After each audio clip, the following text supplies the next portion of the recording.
I love Pakistan store, एक ऐसा store जो कि पाकिस्तान की सकाफ़त, पाकिस्तान का कल्चर या ये कहें कि पूरा पाकिस्तान को डिस्प्ले कर सके।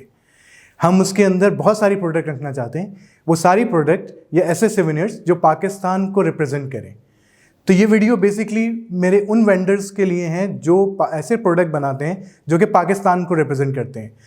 मिसाल के तौर पे घड़ी, चश्मे, हैंडीक्राफ्ट, कोई खिलौने, कोई bed sheets, T shirts, whatsoever, कोई भी आप प्रोडक्ट ले लें, ऐसा प्रोडक्ट जो पाकिस्तान को रिप्रेजेंट कर सके।